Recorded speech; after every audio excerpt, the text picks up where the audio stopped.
పురుషోత్తమ ప్రాప్తి యోగం. ఇంతకుముందే చాలాసార్లు చెప్పుకోవటమైంది. పురుషుడు పురుషోత్తముడు. ముందు చెప్పడమైంది ప్రకృతిం పురుషుం చైవ విద్యానాది ఉభవతి. ప్రకృతి పురుషులు అంటే శరీరము, ప్రాణము, మనసు, ఇంద్రియాలతో కూడుకున్నటువంటి సముదాయం అంతా కూడా ప్రకృతి స్వరూపం. దాని లోపల ఉన్నటువంటి చైతన్యం పురుష స్వరూపం. ప్రకృతి పురుషుడు అన్నారు.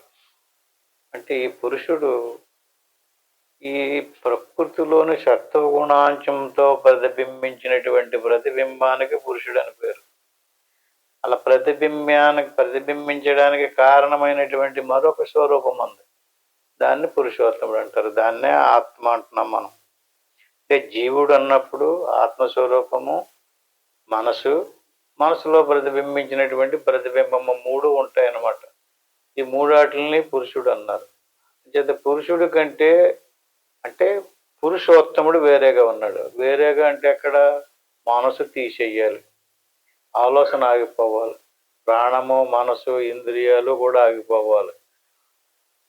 శరీరం లోపల ప్రాణం, దానికి లోపల మనసు, దానికి లోపల తెలివి.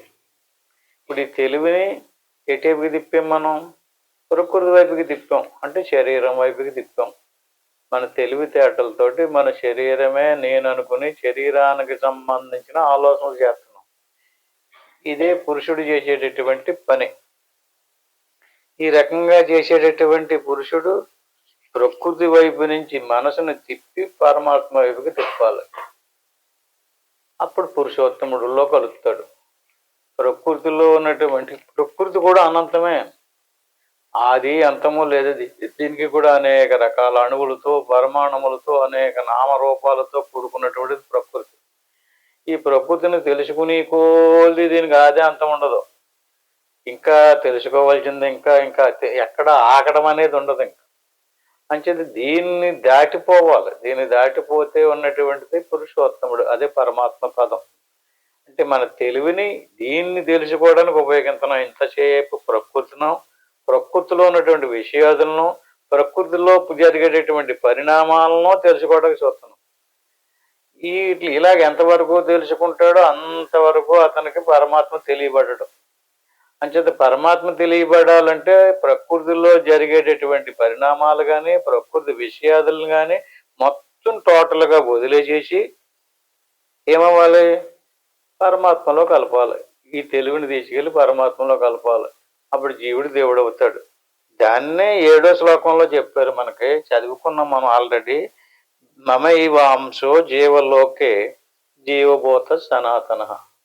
ఈ జీవుడు సనాతనమైనటువంటి వాడు. అంటే బ్రహ్మము యొక్క ప్రతిబింబము. ప్రతిబింబించేటప్పుడు మనసులో బ్రహ్మము ప్రతిబింబించినప్పుడు బ్రహ్మములోనే మనసు ఉంది, మనసులో బ్రహ్మం ప్రతిబింబించింది. అంటే అప్పుడు ఏమైనట్టు? బ్రహ్మము ఉంది, బ్రహ్మం యొక్క ప్రతిబింబము ఉంది, ప్రకృతి యొక్క అంశం మనసు కూడా ఉంది. మనసు ఉండడం వల్లే తెలుసుకోవడానికి ప్రయత్నం చేస్తున్నాం. ఇది మూడు కలిపితే జీవుడు అన్నాం కదా. ఈ జీవుడిలో ఏమేమి తీసేయాలి? ప్రకృతికి సంబంధించినటువంటిది తీసేయాలి. ప్రకృతికి సంబంధించినది తీసేస్తే తెలివి మిగులుతుంది. తెలివిని తీసుకెళ్ళి దేవుడిలో కలపాలి. ఇక్కడ తెలివి అనరు. తెలివి అంటే తెలివిని జ్ఞానం అంటారు సంస్కృతంలో. అంటే విజ్ఞానము అంటే తెలివిని విడగొట్టాలి. దేని నుంచి? ప్రకృతి నుంచి వేరుపరచాలి. ప్రకృతి నుంచి వేరుపరిచి జీవుణ్ణి దేవుడిలో కలపాలన్నమాట. అప్పుడు జీవుడు దేవుడు అవుతాడు. ఇది జీవుడు సనాతన, శాశ్వతంగా ఎప్పుడు ఉండేటటువంటి వాడే. మమైవాంశో, జీవుడు నా అంశమే. అంటేటండి, మీ ఫోటో అద్దంలో కనబడింది అనుకోండి, దాన్ని ఎవరు ఫోటో అంటారు? నా ఫోటో అంటారు కదా. మీ ఫోటో తీసి గోడ తగిలించారు అనుకోండి, అది ఎవరి ఫోటో అంటే మా ఫోటో అంటాం కదా. అట్టి మాదిరిగా మమైవాంశో, మన శరీరంలో ఉన్నటువంటి జీవుడు ఎవడైతే ఉన్నాడో ఆయన ఎవరి అంశము? దేవుని యొక్క అంశము. మమైవాంశో, ఎవరో ఏ జీవుడు, ఎందులో ఉన్నటువంటి జీవుడు నా అంశం అంటున్నాడు? జీవలోకే అంటే లోకంలో ఉన్నటువంటి అందరిలోని, మన ఒక్కడిలోనే కాదు. అంటే మనం వ్యష్టి, మనకు లాంటి వాళ్ళు ఎంతమంది ఉన్నారు విషయంలోనే? ఎంతమంది? మనుషులు, పశువులు, ఆవులు, గేదెలు, చీమలు, దోమలు, ఇంకా చెప్పాలంటే పీపీలికాది బ్రహ్మ పర్యంతము. చాలాసార్లు చెప్పుకున్నాం. బ్రహ్మదేవుడు కూడా అతను ఒక జీవుడే. అతనిలో కూడా ఈ అంశం ఉంది. ఇప్పుడు ఈవెన్ ఎవరైనా పరమాత్మ. పరమాత్మ యొక్క స్వరూపము సమస్త జీవరాశుల్లో, జీవరాశులన్నీ సమానం కాదు, హెచ్చు తగ్గులతో ఉంటుంది. ఏనుగు చీమ ఒకటి కాదు కదా. అలాగే పెద్దవి ఉంటాయి, చిన్నవి ఉంటాయి. అలాగే గుణాలను అనుసరించి సాత్విక గుణాలతో నిర్మితమైనటువంటి, రాజస గుణాలతో నిర్మితమైనటువంటి, తామస గుణాలతో నిర్మితమైనటువంటి క్షేత్రాలు కూడా ఉంటాయి. ఏ రకంగా ఉండినప్పటికీ అన్ని క్షేత్రాలలోనే ఉన్నటువంటి జీవలోకే జీవభూత సనాతన. ఇతను సనాతనమైనటువంటి వాడు. ఎప్పుడు పుట్టాడో తెలదు, ఎప్పుడు దాకా ఉంటాడో తెలదు. ఈయనకి ఏమి లేదు, ఆది లేదు, అంతము లేదు. అంటే దీన్ని విచారణ ద్వారానే మనం ఇందులో ఉన్నటువంటి దాన్నే నిత్యానిత్య వస్తు వివేకము అంటారు. అంటే ఆ జీవునిలో ఉన్నటువంటి నిత్యమైనటువంటి సనాతనమైనటువంటి వస్తువును గుర్తించి అనిత్యమైనటువంటి ప్రకృతి సంబంధమైనటువంటి దాన్ని పోగొట్టుకోవాలి. దాన్నే ధ్యానము లేదా సాధన అంటున్నాం మనం. ఈ రకంగా చేసినటువంటి వాడు మన షష్టానింద్రియాన్ని ప్రకృతిని సానుకరిచి నువ్వు దేవుడేపై తిరగటం మానేసి దేవుని యొక్క అంశం నీలో ఉండినప్పటికీ కూడా ఆ దేవుని యొక్క అంశాన్ని దేవుడి వైపుకి తిప్పకుండా మనం ఏం చేసాం? ప్రకృతి వైపుకి తిప్పాం. ప్రకృతి వైపుకి తిప్పి ఎలా తిప్పామో కూడా చెప్తున్నాడు అక్కడ. మన షష్టానింద్రియాన్ని, ఇంద్రియాదుల ద్వారా వచ్చి విషయాలు తెలుసుకుంటున్నాడు. ఆ విషయాలు రుచికరంగా ఉన్నాయి, బాగున్నాయి, అవన్నీ విషయాదులు అనుభవించడానికి ప్రయత్నం చేస్తున్నాడు. మన షష్టానింద్రియాన్ని ప్రకృతి స్థానికరిచి ఈ రకంగా ఆకర్షించబడి కర్మలు చేస్తున్నాడు. ఆ కర్మ ఫలాలు అనుభవించడం మళ్ళీ జన్మలు పొందుతున్నాడు. ఈ రకమైనటువంటి మార్గాన్ని వదిలిపెట్టి ఏం చెయ్యాలి? పరమాత్మ వైపుకి తిప్పాలి. ఇది 7వ శ్లోకం. ఇప్పుడు 7వ శ్లోకం నుంచి సరాసరిగా 11వ శ్లోకంలోకి వెళ్దాం. 11వ శ్లోకంలో ఏం చెప్తున్నాడు? యతంతో యోగినచ్చైనం పశ్యంతి ఆత్మన్యవస్థితం యతంతోప్యకృతాత్మానో నైనం పశ్యంత్యచేతసః. చూడండి, ఎవడు దీన్ని తెలుసుకుంటాడు, ఎవడు తెలుసుకోలేడు. ప్రయత్నించినటువంటి వాడు కూడా ఎవడు తెలుసుకోలేడు. ప్రయత్నించినటువంటి వాడు ఎవడు తెలుసుకుంటాడు. ప్రయత్నించి కూడా తెలుసుకోలేనటువంటి వాడు ఎవడు ఈ శ్లోకంలో చెప్తున్నారు. యతంతో యోగినచ్చైనం పశ్యంతి ఆత్మన్యవస్థితం. ఏది భాష్యంలో ఉన్నటువంటి మనసును ఉపయోగించి, తెలివిని ఉపయోగించి తెలుసుకోవటం కాదు ఇక్కడ చెప్పేది. దేన్ని తనలోనే ఉన్నటువంటి యతంతో యోగిన అంటే యోగులు, యతంత నిరంతరము, ఎప్పుడు నిత్యము ఆలోచన చేస్తూ సాధన చేసేటటువంటి యోగులు, నిరంతరము ప్రయత్నించుచున్న వారై ఆత్మను తమయందు అవస్థితం ఉన్నట్టి ఏనం ఈ పరమాత్మను పశ్యంతి సూచిస్తున్నారు. ఏమన్నా అర్థమైంది? మళ్ళీ చెప్పనా ఇదే విషయాన్ని. ఎవరు? యోగిన, యోగులు, యతంత నిరంతరము ప్రయత్నించుచున్న వారై ఆత్మని తమయందు అవస్థితం ఉన్నట్టి ఏనం ఈ పరమాత్మను పశ్యంతి సూచిస్తున్నారు. అకృతాత్మాన అభ్యాస యోగమును సంపూర్ణముగా నెరవేర్చుకొనలేని మనసు గల అచేతసః. వాళ్ళు కూడా ప్రయత్నం చేస్తున్నారు. వాళ్ళని ఏమన్నాడు అయినా? అకృతాత్మన అన్నాడు. అంటే పూర్తిగా విశ్వాసము లేదు, బలము లేదు, నిత్యానిత్య వస్తు వివేకము లేదు, దేవుడు అంటే ఏటో కూడా తెలియలేదు. అంచేత అకృతాత్మన అభ్యాస యోగమును సంపూర్ణముగా సిద్ధింపజేసుకోలేదు. ఏదో కొంచెంసేపు కూర్చోవటం, లేచిపోవటం అలాగా. ఇప్పుడు మొక్క పాతేమనుకోండి, మొక్క పాతి ఏ రోజుకి ఆ రోజు ఏళ్ళు వేసుకుందో లేదో అని లాగి చూస్తుంటే ఎలా ఉంటుంది? అట్టి మాదిరి సాధన చేస్తున్నాడు కానీ పూర్తిగా సమాధి స్థితిలోకి వెళ్ళి వేరే ఆలోచనలు చేస్తున్నాడు అతను. పదే పదే చెప్తున్నా, నువ్వేమీ ఆలోచించకు, ఏమీ నిర్ణయం చేయకు, పూర్తిగా మనసును ఏకాగ్రత పరుచు, అంత అది చక్కబెట్టుకుంటుందని చెప్తున్నాం పదే పదే. కానీ ఆలోచనలు వచ్చేస్తుంటాయి. తన తెలివితేటలను చూపించడానికి చూస్తుంటాడు, తన చదివినయో విన్నాయో లేదా వేరే వేరే గ్రంథాల్లో లేదా ఇంకోటి అవన్నీ తీసుకొస్తుంటాడు. వీళ్ళని ఏమన్నాడు ఈయన? అకృతాత్ములు అన్నాడు. ఆత్మ సాక్షాత్కారం అతనికి లభించదు. ఆల్రెడీ సాధన చేస్తుంటాడు, విశ్వాసం ఉంది, గురి ఉంది, కానీ అభ్యాస యోగాన్ని సంపూర్ణంగా నెరవేర్చుకోలేదు అతను. మన ఉపదేశం పొందాం కదా, సాధన చేస్తున్నారు కదా. సాధన చేసేటటువంటి వాడు పూర్తిగా సమాధిలోకి వెళ్ళేదాకా ఎవరైనా నిలబడి ఉన్నారా? అది చెప్పాలి.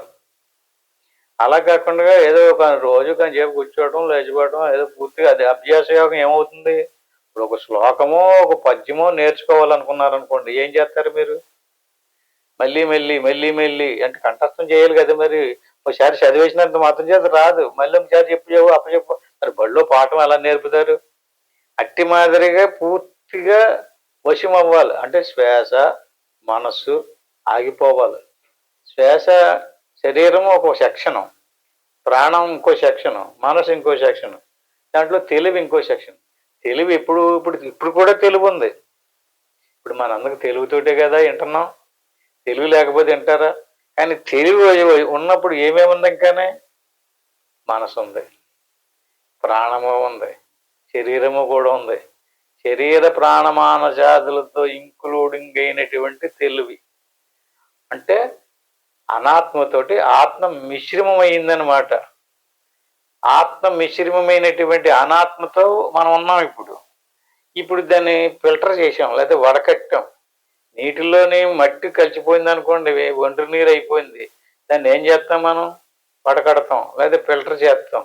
అట్టి మాదిరిగా ఫిల్టర్ చెయ్యాలి.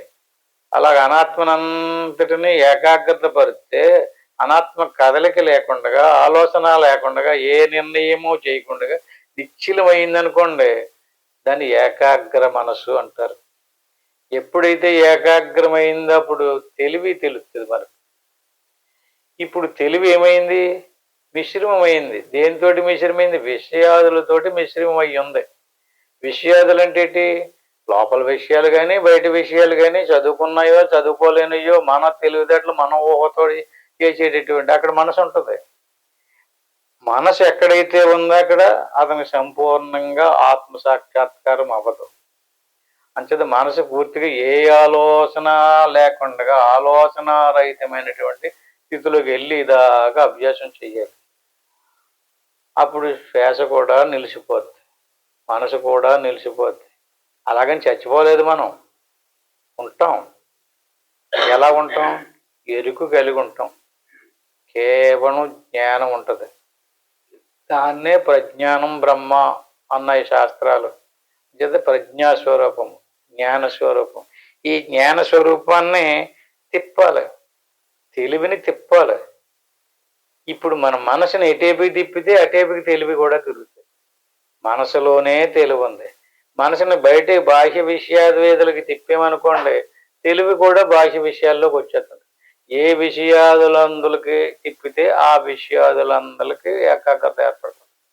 అంటే ఉదాహరణకి ఇప్పుడు సూర్యుని యొక్క ప్రతిబింబం అద్దంలో ప్రతిబింబించండి. బాగా గుర్తుపెట్టుకోండి. అద్దంలో సూర్య ప్రతిబింబం కనపడుతుంది. సూర్యుడికి ప్రకాశ వస్తువు, సూర్యుడు ఎలుగునిస్తాడు. ఎలుగునిచ్చేటటువంటి సూర్యుడు అద్దంలో ప్రతిబింబించినప్పుడు అద్దంలో ప్రతిబింబించినటువంటి సూర్య ప్రతిబింబం కూడా సూర్యుడికి ఎలాంటి ప్రకాశం ఉందో అలాంటి ప్రకాశమే ఉంటుంది. అదేంటి? అద్దంలో ప్రతిబింబం సూర్యుడా? మరి ఎవరు? అంటే సూర్యుని యొక్క ప్రతిబింబం.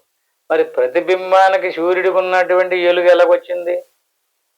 అలాగే ఆత్మ చైతన్య స్వరూపం వల్ల, పరమాత్మ చైతన్య స్వరూపం అవ్వడం వల్ల మనసులో ప్రతిబింబించినటువంటి పరమాత్మ యొక్క ప్రతిబింబానికి కూడా ప్రకాశం ఉంది. ఆ ప్రకాశానికే తెలివి అని పేరు. మనకి తెలివి ఉంది కదా, ఎక్కడిది తెలివి? లోపల ఉన్నటువంటి పరమాత్మ యొక్క ప్రతిబింబం అన్నమాట. పరమాత్మ యొక్క ప్రతిబింబంతో తెలివి ప్రకాశించింది. తెలివి ఎప్పుడు దాకా ఉంటుంది? మనసు ఉన్నంతసేపు తెలివి ఉంటుంది. ఇప్పుడు సమాధిలోకి వెళ్ళినప్పుడు మనసు లేదా అంటే మనసు ఉంది కానీ ఆగింది. ఇప్పుడు మన మనసు ఆగలేదు. బాగా గుర్తుపెట్టుకోండి. ఇప్పుడు మనకి తెలివి ఉంది, మనసు కూడా ఉంది. ఇప్పుడు ఉన్నటువంటి తెలివికి మనసు ఆగిన తర్వాత ఉన్న తెలివికి తేడా ఏంటి?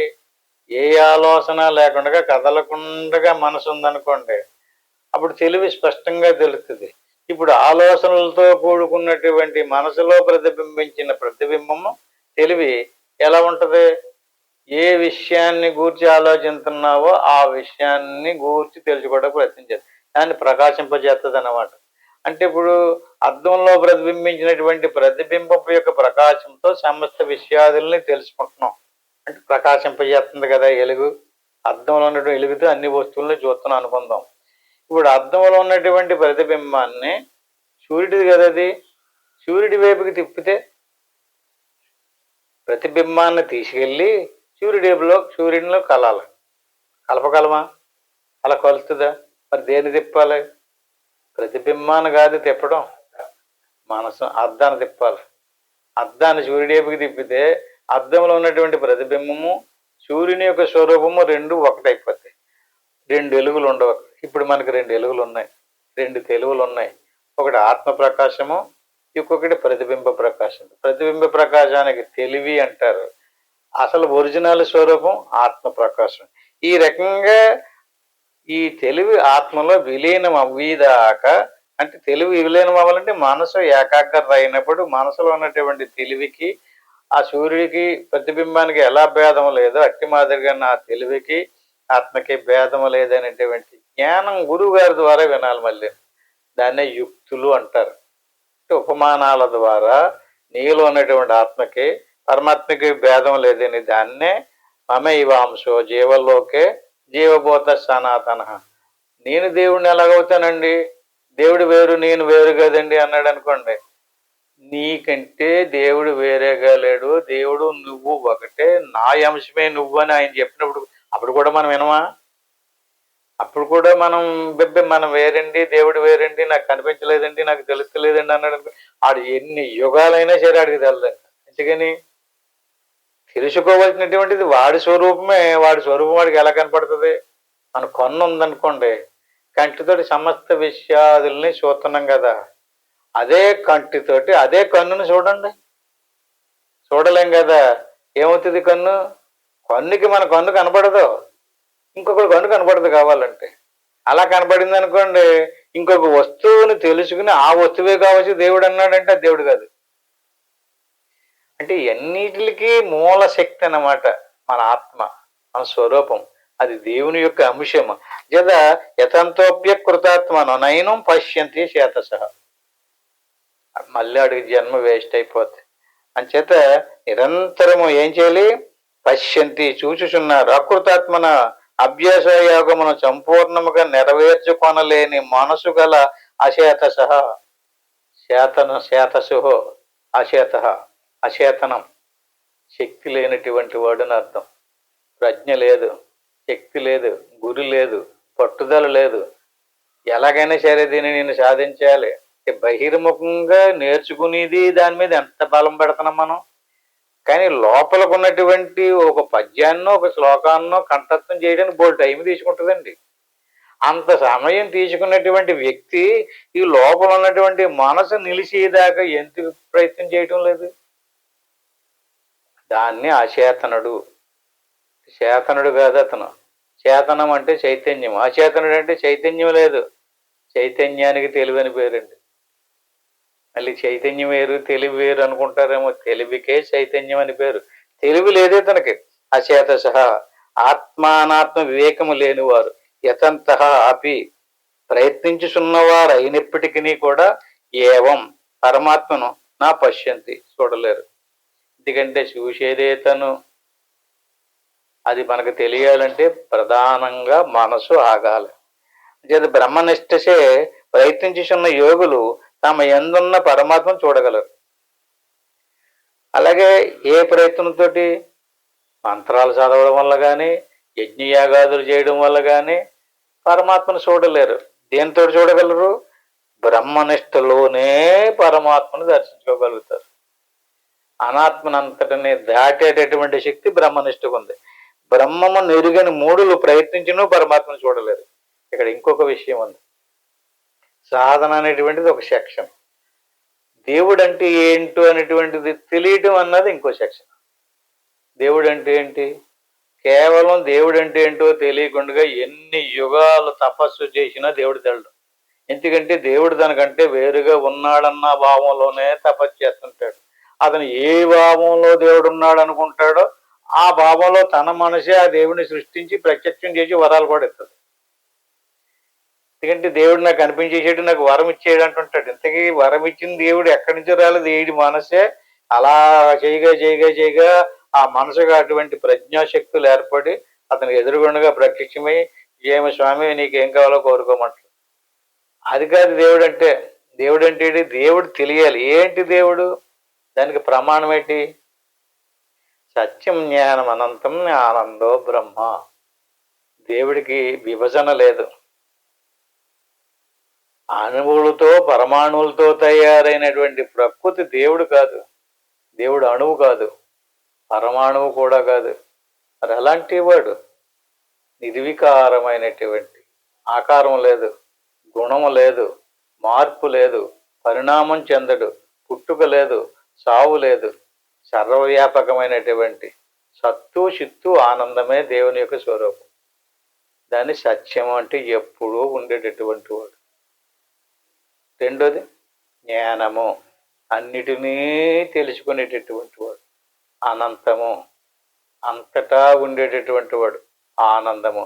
అలాంటి సచ్చిదానంద స్వరూపంలో నామరూపాలతో గుణాలతో విషయాదులతో తమోగుణ రజోగుణ సత్వగుణాలతో తయారైనటువంటి ప్రకృతి ప్రవేశించింది. ఇప్పుడు ఈ ప్రకృతిని తెలుసుకుంటున్నాం మనం. ప్రకృతికి అనేక గుణాలు ఉన్నాయి, అనేక రూపాలు ఉన్నాయి, అనేక వ్యవస్థలు ఉన్నాయి. మనకి ప్రకృతిలో జాగ్రత్త అవస్థ ఉందా, స్వప్నావస్థ, సుషుప్తావస్థ. ఒక్కొక్క అవస్థ గురించి ఒక జాగ్రత్త అవస్థ వచ్చిందనుకోండి, జాగ్రత్త అవస్థలోకి వచ్చేటప్పటికి స్థూల శరీరం ఉంది. స్థూల శరీరానికి అవస్థ జాగ్రత్త అవస్థ. జాగ్రత్త అవస్థకి సంబంధించిన విషయాలు ఎన్ని ఉన్నాయండి ప్రపంచంలో? ఎన్ని రకాల జీవులు ఉన్నాయి? ఒకటి రెండు కదా, అనేకమైనటువంటి విషయాదులతో కూడుకున్నటువంటిది ప్రకృతి స్వరూపం. అటువంటి ప్రకృతి స్వరూపం కాదు పరమాత్మ. అందుచేత దేవుణ్ణి ముందు తెలియాలి. ఒక సెక్షన్. దేవుడు అంటే ఏంటండి, ఎక్కడున్నాడండి, ఎలాగున్నాడు అనేటువంటి దేవుణ్ణి నిర్వికారమైనటువంటి నిశ్చలమైనటువంటి సత్య జ్ఞానానంద స్వరూపమే దేవుడు అనేటువంటి విషయం తెలియాలి. తెలియలేదు, సాధన చేస్తున్నాడు. సాధన చేసినప్పుడు అతనికి మనసు ఏకాగ్రత అయ్యింది, శ్వాస ఆగింది. కానీ దేవుడు అంటే తెల్లదు కదా. దేవుడు సాక్షాత్కారం అయింది అతనికి, కానీ ఇది దేవుడు అన్నటువంటి విషయం అతనికి తెల్లలేదు. ఇప్పుడు ఎప్పటికి తెలుస్తుందండి అతనికి ఇంకా? అందుకని ముందు దేవుడు అంటే ఏంటో, దేవుడు లక్షణాలు ఏంటో తెలియడం ఒక శిక్షణ. దేవుడు లక్షణాలు తెలిసినాయి, దేవుడు ఎలా ఉంటాడో ఎక్కడ ఉంటాడో అన్నీ తెలుసు, కానీ సాధన చేయలేదు. అక్కడ దేవుడు అంటే ఏంటో తెలియబడదు. అంటే రెండూ జరగాలన్నమాట. సాధన చెయ్యాలి, దేవుడి గురించి కూడా చేయాలి. ఈ రకంగా మూడులు ప్రయత్నించినను పరమాత్మను చూడలేరు. ఎవరు మూడులు అన్నాడు ఇక్కడ? దేవుడు అంటే ఏంటో తెలియలేదు, బ్రహ్మము నెరుగని మూడులు. అంటే దేవుడు అంటే ఏంటో ముందు దేవుడిని తెలుసుకో, దేవుడిని తెలుసుకుని ప్రయత్నించి అంటుంటాం మనం. ముందుగానే ప్రయత్నిస్తున్నాం అనుకోండి, తెలియకుండా ప్రయత్నం చేసినప్పుడు ఎందుకు వెళ్ళాడో ఎక్కడికి వెళ్ళాడో అది ముందు తెలకుండా వెళ్ళొచ్చేస్తే ప్రయోజనం ఏంటండి? ముందు తెలుసుకోవాలి, ఎందుకు వెళ్ళమంటున్నాడో, ఏం చేయమంటున్నాడో, ఏం చెయ్యాలో. అప్పుడు వెళ్ళడమో రావడము. చూడు, ఏదో ఒక సామెత ఉంది కదా, పుల్లయ్య వారం అంటుంటారు కదా, ఎందుకు వెళ్ళాలో కూడా తెలుసుకోకుండా పంపాలనుకుంటాం ఆలకించి. ఈ పొద్దుటి వాళ్ళు చెప్పేదాకా కూడా ఉండకుండా వెళ్ళొచ్చేసాడు అతను. వెళ్ళొచ్చిన తర్వాత చెప్తుంటే ఇదేంటండి ఇప్పుడు వచ్చానండి బాబు, ఇంకా కాలు కడుకోలేదు అంటున్నాడంటే ప్రయోజనం ఏంటండి? అంటే ముందు తెలియాలి, తెలిసాక వెళ్ళాలి. అది ప్రయోజనం. ఇది సాధన కూడా అంతే. దీన్నే అకృతాత్ములు కృతాత్ములు రెండు పదాలు చెప్పాడు ఈ 11వ శ్లోకంలో. యతంతోప్య కృతాత్మను నయనం పశ్యంతు. అకృతాత్ముల్ని ఏమన్నాడైనా? అచేతనులు అన్నాడు. అలాగే కృతాత్ములు ఏమన్నాడు? చేతనులు అన్నాడు. అంటే తెలివైన వాళ్ళు, తెలివి లేని వాళ్ళు అని అర్థం అంతే. ఇంకా ఈ తెలివి లేనటువంటి వాళ్ళు దేవుడు అంటే ఏంటో తెలుసుకోకుండానే రకరకాల ప్రయత్నాలు చేసేసి, రకరకాల ప్రయోగాలు చేసేసి, రకరకాల అభ్యాసాలు చేసేసినటువంటి వాళ్ళు ఉన్నారు. కానీ వాళ్ళకి దేవుడి తేళ్ళం. కానీ చాలా శ్రమ పడ్డారు, చాలా అభ్యాసం చేసినటువంటి ప్రయోజనం ఏంటండి? నడిచెల్లి వచ్చేసాడండి, ఉత్తిని కాలు నడకనే ఎంత చెంపడ్డాడండి, ఏమైంది? ప్రయోజనం లేకుండా పోయింది. అదే తెలుసుకుని వెళ్తే ప్రయోజనం దక్కింది. అట్టి మాదిరిగా శ్రవణము చెయ్యాలి. బ్రహ్మం ఇట్టుదని ఎరిగిన వాడు అభ్యాస యోగమును ఆచరించినను బ్రహ్మమును ఎరగలేరు. అంటే బ్రహ్మము అంటే ఏంటో తెలియలేదు. ఆత్మ, పరమాత్మ, బ్రహ్మము పదే పదే పదే గుచ్చి గుచ్చి చెప్తున్నాం మనం. మన స్వస్వరూపం ప్రత్యేగాత్మ, ఈశ్వరుని యొక్క స్వస్వరూపం పరమాత్మ. ఈశ్వరుని యొక్క స్వరూపం మాయలో మిశ్రమమయ్యింది. మనలో ఉన్నటువంటి ప్రత్యేగాత్మ స్వరూపం అవిద్యలో మిశ్రమమైంది. అవిద్య యందు మిశ్రమమైన ప్రత్యేగాత్మ స్వరూపమే జీవుడు. అంటే మిశ్రమమైనటువంటి వస్తువును తీసేయాలి. నీటిలోని బురద మిశ్రమమైంది. ఏం తీసేయాలి? నీటిని స్వచ్ఛంగా చేయాలంటే మన బంగారం వస్తువు తయారు చేసినప్పుడు అందులో కొంత రాగా ఏదో కలిపాడు అనుకోండి, దాన్ని పుటమేసి ఆ మాలిన్యాన్ని తీసేస్తాడు. అప్పుడు పుటమేసి ఒరిజినల్ మేలు బంగారం అంటారు. అట్టి మాదిరిగా మన స్వరూపంలో మిశ్రమమైనటువంటిది ఏంటి? అనాత్మ భావన, అనాత్మ వస్తువు తాలూకు తెలివి, అనాత్మ తాలూకు విషయాదుల్ని మన స్వరూపంలో మిశ్రమైపోయింది. ఆ మిశ్రమమైనటువంటి దానిని మనం యోగాభ్యాసంలో పోగొట్టుకోవాలి. అలాగే మన స్వరూపం ఎలాంటిదో ఏటో అనేటువంటిది జ్ఞాన మార్గంలో తెలుసుకోవాలి. జ్ఞానం ద్వారా, గురువు ద్వారా, శాస్త్రాల ద్వారా దేవుడు అంటే ఇది అని తెలుసుకోవాలి. తెలుసుకున్న తర్వాత అభ్యాసం చేయాలి. ఈ రకంగా బ్రహ్మం అంటే ఏంటో తెలియకుండా సాధన చేసినందువల్ల ప్రయోజనం లేదు. బ్రహ్మం అంటే ఏంటో తెలుసుకున్నాడు కానీ సాధన చేయలేదు, ఆడి వల్ల కూడా ప్రయోజనం లేదు. అంచేత అభ్యాస యోగమును ఆచరించినను బ్రహ్మం నిలగలేరు. గురు బోధసే బ్రహ్మము నెరిగి అభ్యాస యోగులైన వారు ప్రయత్నించిన వారే బ్రహ్మము నెరగలరు. బ్రహ్మమును గురించి తెలుసుకున్నాం కదా, ఇంక మేము ప్రయత్నించక్కర్లేదు అంటాడు అక్కడ. వాడికి తెలియబడదు. బ్రహ్మమును గురించి తెలుసుకోవాలి, ఆ తర్వాత ప్రయత్నం చేయాలి. అప్పుడే ఆత్మ సాక్షాత్కారం అనేటువంటిది జరుగుతుంది.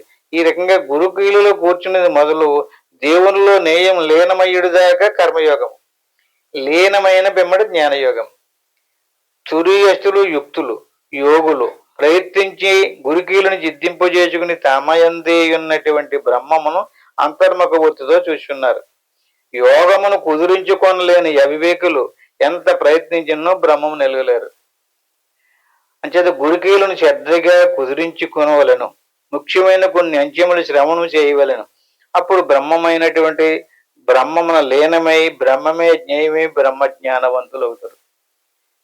ఇది ఈ 11వ శ్లోకం. మళ్ళీ ఒకసారి చూడండి. యతంతో యోగినచ్చైనం పశ్యంతి ఆత్మన్యవస్థితం యతంతోప్యకృతాత్మానం నైనం పశ్యంతి చేతసః. చేతనులు అచేతనులు, తెలియడము సాధన చేయటము. తెలుసుకోకుండా సాధన చేసినందువల్ల ప్రయోజనం లేదు. సాధన చేసి తెలుసుకుని సాధన చేయాలి. కేవలం తెలుసుకుని సాధన చేయకపోతే ప్రయోజనం లేదు. తెలుసుకోకుండా సాధన చేసినా ప్రయత్నం లేదు. రెండూ ఉండాలి. సాధన చెయ్యాలి, దేవుడు అంటే అందుకని ఇప్పుడు మనం అందరం సత్సంగం దేనికి? తెలుసుకోవటం కోసం. దేవుడు అంటే ఏంటి, జీవుడు అంటే ఏంటి, ఈశ్వరుడు అంటే ఏంటి, మాయ అంటే ఏంటి, అవిద్య అంటే ఏంటి, ఆత్మ అంటే ఏంటి, పరమాత్మ అంటే ఏంటి, బ్రహ్మం అంటే ఏంటి, ఇవన్నీ అంశాలు. ఒక్కొక్క దాన్ని తెలుసుకోవాలి. ఈ రకంగా లోపల ఉన్నటువంటి ఏ పరమాత్మ యొక్క స్వరూపం అయితే ఉందో అది నీలోనే కాదు అందరిలోనే ఉంది. ఆ పరమాత్మ యొక్క అంశం మనలో ఉన్నటువంటిది ఏదైతే ఉందో అది యదాదిత్యగతం తేజో జగద్భాసయతే అఖిలం యచ్చంద్రమచి యచ్చాగ్నౌ తత్తేజో విద్ధి మామకం.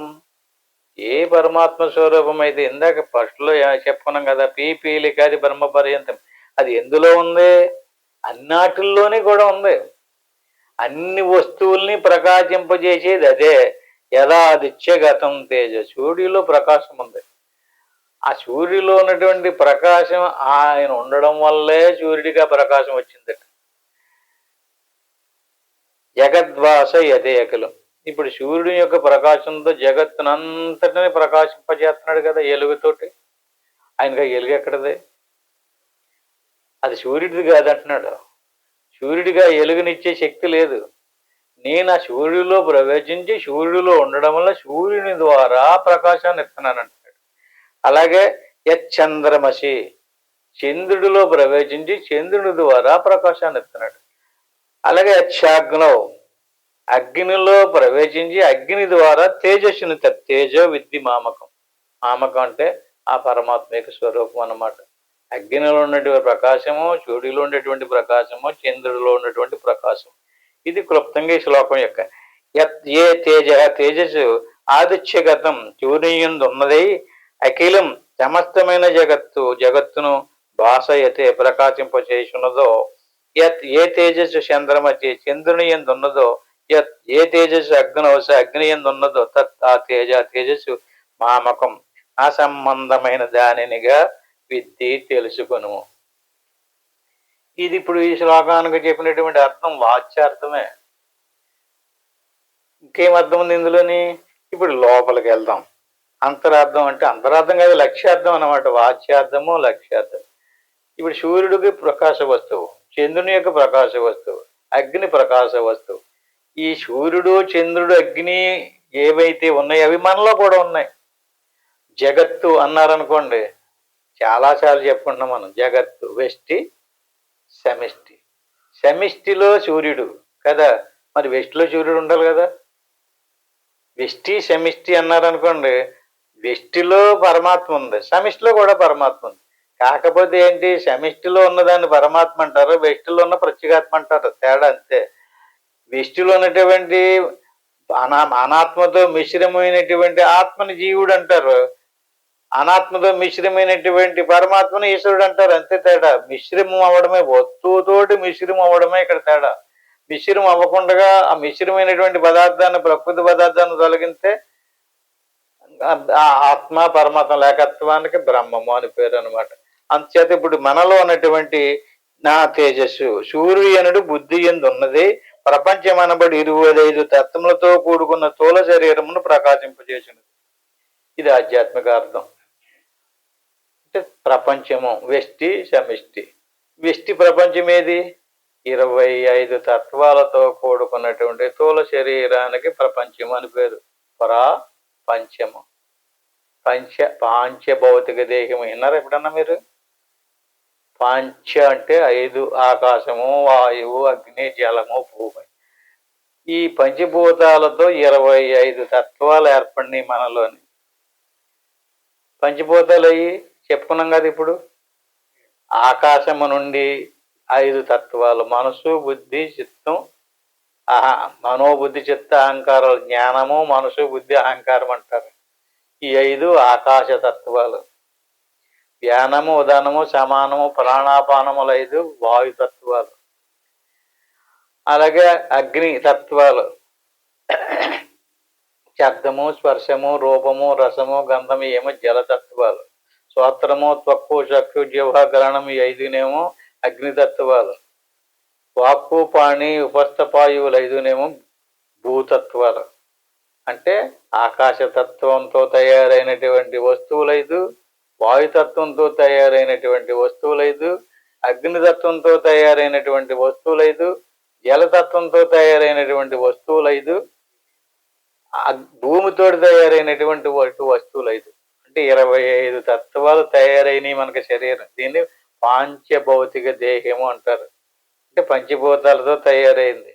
అంచేత శరీరం మరణించినప్పుడు పంచభూతాలలోని ఏ అంశంతో ఏ వస్తువులు తయారైనయో ఆయా వస్తువులు జీవుడు శరీరాన్ని వదిలి వెళ్ళిపోయినప్పుడు భూమి నుంచి తయారైనటువంటి వస్తువులు భూమిలో కలుస్తాయి, జలము నుంచి కలిసినటువంటి వస్తువులు జలంలో కలుస్తుంటాయి. అలా పంచభూతాలతో కానీ జీవుడు మిగులుతాడు. అప్పుడు మళ్ళీ కొత్తగా ఇంకో శరీరాన్ని ధరించుకొస్తాడు. ఈ రకంగా పాంచభౌతికమైనటువంటి స్థూల శరీరం అని 25 తత్వాలతో కూడుకున్నటువంటి ఈ శరీరాన్ని మన శరీరంలో ప్రకాశింపజేసే సూర్యుడు ఎవరు? బాహ్య ప్రపంచంలో పంచభూతాలతో కూడినటువంటి ప్రపంచాన్ని ప్రకాశింపజేసేటటువంటి సూర్యుడు తెలిసాడు మనకి. స్థూల శరీరమునకు స్థానం ఆపోస్థానం. ఆపోస్థానం అంటే అపం అంటే నీరు. నీరుండే చోటు నోరు. మనం నీరు తాగాలన్నా, అన్నం తినాలన్నా, పండు, కాయ ఏది తిన్నా దేని ద్వారా లోపల పంపిస్తాం? నోటి ద్వారా పంపిస్తాం. దీనికి ఆపోస్థానం అని పేరు. ఈ నోటిలోనే సూర్యుడు ఉన్నాడు. నోట్లో ఉన్నటువంటి సూర్యుడి పేరేటండి? బుద్ధి. బుద్ధికి స్థానం ఆపోస్థానం. స్థూల శరీరం అనబడేటటువంటి ఈ స్థూల శరీరానికి స్థానమైనటువంటి నోటిలో బుద్ధి ఉందట. నోట్లో ఉన్నటువంటి బుద్ధి నిరంతరము నిశ్చయంగా ఆలోచన చేస్తుంది, నిర్ణయిస్తుంది. బుద్ధికి స్థానం నోరు. బాగా గుర్తుపెట్టుకోండి, బుద్ధికి స్థానం నోరు. ఇప్పుడు చంద్రుడు, సూర్యుడికి బుద్ధికి గతి సూర్య అంటే మనలో ఉన్నటువంటి సూర్యుడికి బుద్ధి అని పేరు. విశ్వంలో ఉన్నటువంటి సూర్యుడు అది శమిష్టి, ఇది వ్యష్టి. అలాగే మనలో కూడా చంద్రుడు ఉన్నాడు. చంద్రుడు అనగా మనస్సు. ఈ మనసుకు నా తేజస్సే నిలిచింది, సంకల్పం చేస్తున్నది. అంటే ఈశ్వరుని యొక్క సంకల్ప శక్తి ప్రకాశ వస్తువుతో మనసు సంకల్పిస్తుంది, బుద్ధి నిశ్చింతుంది. మనసుకు స్థానం ఏది? ఆకాశ స్థానం. ఆకాశ స్థానం అంటే చెవు. చెవి దగ్గర మనసు ఉంది. చెవి పెట్టి మళ్ళీ చెప్పు అంటుంటాం, ఎందుకంటే అక్కడ మనసు ఉందన్నమాట. బుద్ధి ఆపోస్థానం, నోటిలో ఉంది. మనసు చెవిలో ఉంది. ఈ రెండింటిల్లోనూ మనసుకి ప్రకాశాన్ని ఇచ్చి సంకల్ప వికల్పాలు చేయించున్నాడు, బుద్ధికి ప్రకాశాన్ని ఇచ్చి నిశ్చయం చేయించున్నాడు. ఈ మనోస్థానం ఆకాశస్థానం. అగ్ని అనబడి అహంకారము, మూడోది అగ్ని. అహంకారానికి అగ్ని అని పేరు. అహంకారానికి స్థానం కన్ను. కోపం వచ్చిందంటే ఇంత కళ్ళు తిప్పేస్తాం, నాకెవడో చెప్పడానికి వీలు లేదంటుంటాడు. ఇప్పుడు చెప్పండి, మనసు ఎక్కడుంది? చెవులో. బుద్ధి ఎక్కడుంది? నోటిలో. అహంకారం ఎక్కడుంది? కంటిలో. ఈ మూడు వస్తువులకి ప్రకాశాన్ని ఇచ్చి లోపల, ఎందుకంటే బయట ప్రపంచంలో ఉన్నటువంటి పరమాత్మ బాహ్య వస్తువులకి ప్రకాశాన్ని ఇచ్చాడు. లోపల ఉన్నటువంటి వీటికి ప్రకాశాన్ని ఇచ్చి ఈ ప్రకాశింపజేసేవాడు ఎవడో? ప్రత్యేగాత్మ. లోపల ఉన్నాడు. లోపల ఉంటేనే వీటికి ప్రకాశం. ఈ వస్తువులు లోపల ఉన్నాయి, ఆయన కూడా లోపల ఉన్నాడు. ఈ రకంగా తేజస్సు నిలిచినది, అభిమానించినది. అహంకారానికి స్థానం అగ్నిస్థానం, అంటే కొన్న అన్నమాట. ఇట్టి తేజస్సు ఈశ్వరునికి నా సంబంధమైనది, అంటే పరమాత్మ సంబంధమైనది. నా తేజస్సు చేతనే బుద్ధి మనో అహంకారములు తమ తమ పనులు చేస్తున్నవనియు, నా తేజస్సును పొందకున్నచో నీవి జడమలై పడి ఉండుననియో తెలుసుకును. అంటే ఇప్పుడు మన మనసు పనిచేస్తుంది, మన బుద్ధి పనిచేస్తుంది, అహంకారం పనిచేస్తుంది. పనిచేస్తుందంటే లోపల పరమాత్మ చైతన్యం ఉంటేనే. ఆ పరమాత్మ చైతన్యం లేకపోతే ఈ పని చెయ్యు, జడమైపోతాయి. అందుకనే మనం పూర్తిగా సాధనలో కూర్చున్నాం అనుకోండి, వస్తువులు జడమైన అనుకోండి, చైతన్యం ప్రకాశంగా ఓపెన్ అవుతుంది. దాన్ని ఆత్మ సాక్షాత్కారం అంటారు. అంటే ఆత్మ యొక్క చైతన్యం యొక్క ప్రకాశంతో పని చేసేటటువంటి వస్తువుల ద్వారా తెలుసుకుంటే ఏం తెలుస్తుంది? అప్పుడు ప్రకృతి తెలుస్తుంది. ప్రకృతిలోని వస్తువులు తెలుస్తాయి. పరమాత్మ ఎలా తెలుస్తాడు? మూలస్థానంలోకి ఎలాగెళ్తారు? మూలస్థానంలోకి వెళ్ళాలంటే ఈ వస్తువుల ద్వారా తెలుసుకోవటం కాదు, మనసు ద్వారా లేక బుద్ధి ద్వారా తెలుసుకోవటం కాదు. ఇవన్నీ అరికట్టాలి, ఇవన్నీ కట్టిపెట్టాలి. ఇవన్నీ కట్టిపెట్టి లోపల ఉన్నటువంటి స్వరూపాన్ని తెలుసుకోవాలి. ఈ రకంగా బుద్ధి బ్రహ్మ తేజసే బుద్ధి అనబడు సూర్యుని నుండి ప్రపంచం అనబడు నిర్వేదు తత్వములతో కూడిన స్థూలమనబడు నాపోతానమో ప్రకాశింపజేసినది. ఈ రకంగా మనసు, బుద్ధి, చిత్తం, అహంకారాలు అనేటువంటి ఈ వస్తువుల ద్వారానే ప్రపంచం ప్రకాశింపబడుతుంది. గామ విశ్వస భూతాన్ని ధారయామి అహమోజస ఉష్ణామి శోషిది సర్వ సోమభూత్వ రసాత్మక. ఈ శ్లోకాన్ని వచ్చే వారం చెప్పుకుందాం, ఇద్దరితోటి ముగించుకుందాం. హరి ఓం తత్సత్. ఆత్మబంధువులారా, మరి చక్కని విషయాలు తెలుసుకున్నాం. ఈ శ్లోకాలు ఏదో ఒకసారి వినేయటము వెళ్ళిపోవటం కాదు, కంఠస్థం చెయ్యాలి. అందులో ఉన్నటువంటి సారభూతమైనటువంటి విషయాన్ని గమనించాలి. అంటే వ్యష్టి సమిష్టి సృష్టి రెండు రకాలు, సమిష్టి సృష్టి, వ్యష్టి సృష్టి. దానికి దీనికి అక్కడ దానికి లోపల ఉన్నటువంటి దేవుడు పరమాత్మ, దీనికి లోపల ఉన్నటువంటి ప్రత్యేగాత్మ. ఇది వ్యష్టి, అది సమిష్టి. దీన్నే ఆధ్యాత్మికము, ఆది భౌతికము అంచేది. ఆధ్యాత్మికార్థం వేరు, ఆది భౌతికార్థం వేరు. అందరూ కూడా భౌతికార్థాన్ని తీసుకుని ఆధ్యాత్మికకు తీసుకురావడం లేదు. మనమంతా ఏదో మనం మనుషులు అనుకుంటున్నారు.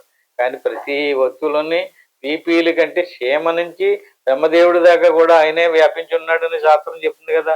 అది సరైనటువంటి విషయాన్ని తెలుసుకున్నాం గనక, ఈ తెలిసినటువంటి విషయాన్ని పట్టుకుని మనం అభ్యాసం చేయాలి. విషయం తెలిసింది అభ్యాసం కూడా చేయాలి. ఎలా చేయాలి? ఇలా చక్కగా కూర్చుని గురుర్ బ్రహ్మ, గురుర్ విష్ణువు, గురురేవ మహేశ్వరః, గురువు సాక్షాత్తు పరబ్రహ్మ తస్మై శ్రీ గురువే నమః. దీన్ని గురుమంత్రం అంటారు. దీన్ని ఒకసారి అనుకుని ఓం నమ శివాయ, దీన్ని పంచాక్షరి మంత్రం అంటారు. దీన్ని 3 సార్లు అనుకుని ఆ పైన ఏమీ అనుకోకుండా ఏకాగ్రతగా మనసుని వస్తూ పోతూ ఉండే శ్వాస మీద పెట్టి గమనింతూ ఏమీ అనుకోకుండా సాధన సిద్ధింపజేయాలి. శ్వాస మనసు నిలిచిపోయేదాకా కదలకుండా ప్రయత్నం చేయాలి. దీనికి శరీరం ఆరోగ్యంగా ఉండాలి, వయసులో ఉండాలి, బలంగా ఉండాలి. ఎప్పుడో చేద్దాం అనుకుంటూ కాలయాపన చేశారంటే కాళ్ళు తిమ్ములు లేకపోతే నడుము కూర్చొనివ్వదు, కాళ్ళు కూర్చొనివ్వదు. అక్కడి నుంచి ఏం చేద్దారన్నా చేయలేడు. వయసులోనే విషయం తెలిసిందనుకోండి, ఇంకా విషయం తెలిసాక ఇంక కూర్చోవలసినటువంటి పని లేదు. ఎక్కడన్నా జారబడైనా సరే సాధనలోకి వెళ్ళిపోతుంది. చేత గట్టిగా పట్టుబట్టండి. నేను ఓంకారం చెప్పేదాకా ఇంటికి వెళ్ళిన తర్వాత ఎవరు కావాలంటే అంత అవకాశాన్ని ఉపయోగించుకోండి. ఇప్పుడు మాత్రం నేను ఓంకారం చెప్పేదాకా చక్కగా ఏకాగ్రతగా అభ్యాసం చేయండి. ఓం తత్సత్.